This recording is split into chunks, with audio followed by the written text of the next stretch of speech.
श्री लक्ष्मी धर्म संवाद दोस्रो अध्याय। लक्ष्मीका मुखार बिन्दबाट स्त्रीका यति सुलक्षण सुनि फेरि धर्मराज आज्ञा गर्नुहुन्छ। हे महालक्ष्मी, स्त्रीका शुभ लक्षण सुने अब कुलक्षण सुन्नको इच्छा गर्दछु।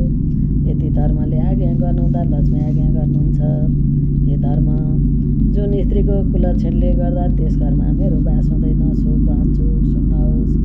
जसको घरमा कर्कसा, मैली, फोहोर्ने, लाज नमान्ने, उत्ताउली, बाज्ने, झगडा गर्ने, अल्छी, लोभिने, अर्कामाथि दया माया नगर्ने, लाजमाड बोल्ने, माननीय जनावरलाई नमान्ने, थुक सिँगान खकार जहाँ तहाँ घस्ने, घर सफा सुग्घर नराख्ने, बत्ती नबाली घर अँध्यारो पार्ने, घरको अन्न आदिको हेरचाह नगरी पोखिएको पनि स्याहार सम्हार गरी नराख्ने, घरमा आएका अतिथि पाहुना इष्टमित्रहरूको आदर सम्मान नगर्ने, भाँडा बजाउने, अनाथहरूको याद नगर्ने, झुटो चोखोको विचार नराख्ने, रुखो कपाल फुकाइराख्ने, त्यसै फुकेको कपाल लिएर भित्र बाहिर गर्ने, केश फिँजारी भिक्षा दिने, मान्ने जनावरलाई नडोगी दिने, चिसो गोडाले सुत्ने, हात गोडा नधोई खाने, जानहरूदेखि लुकाई एक्लै खाने, दिनमा सुत्ने, आफ्ना स्वामीको मान नगर्ने, पतिसित रुखा वचन बोल्ने, पतिको पाउ धोई जल नखाने, स्वामीको वचन उल्लङ्घन गर्ने, भनेको नमान्ने, बालक छोराछोरी कुट्ने, गाईलाई जुठो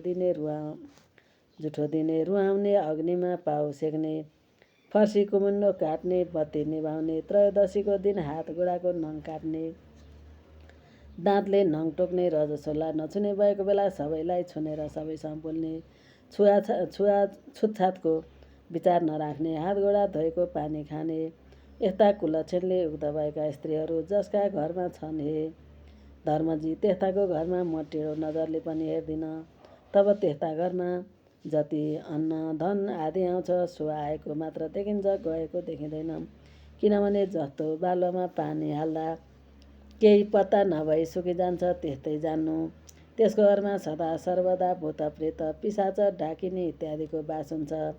यिनको बास हुनाले त्यसको घरमा सदा सर्वदा नाना प्रकारका घटिया रोगले कहिले छोड्दैन, सदा बास गर्छ। त्यस्तै दरिद्रता गरिबीले पनि कहिले छोड्दैन, सन्तान पनि हुँदैनन्, भए भने पनि रोगी, क्रोधी, दुष्ट, घटिया बुद्धि र आचार व्यवहारले रहित भएका हुन्छन्। यति श्री महालक्ष्मीले आज्ञा गरेको सुनि श्री धर्मराज भन्नुहुन्छ, हे लक्ष्मीजी, अब म पनि पुण्य र पापको लक्षण कहन्छु, सुन्नुहोस्। जुन स्त्री आफ्ना स्वामीलाई जवाफ लाउँछे त्यस पापले लाटी भई जन्म लिन्छे, आँखा तर्नाले कानी भएर जन्मनुपर्छ, पतिका अगल्तिर पैताला देखाउनाले लङ्गडी हुन्छे, गाली गर्नाले भकभके हुन्छे,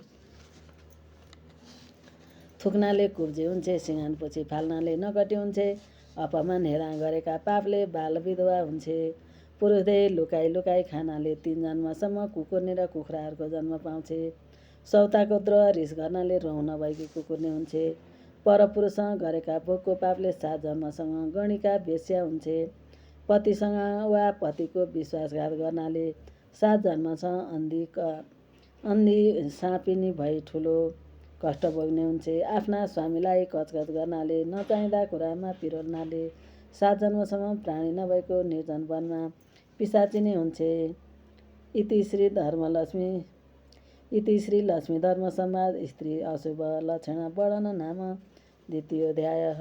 यो चाहिँ मलाई जेठो जेठाजुले दिनुभएको र मलाई राम्रो लागेर पढेको हो। अब मलाई राम्रो लाग्दामा सबैले राम्रो मान्नुपर्छ भन्ने त छैन, मलाई चाहिँ राम्रो लागेर हजुरहरूको सामु प्रस्तुत गरेँ।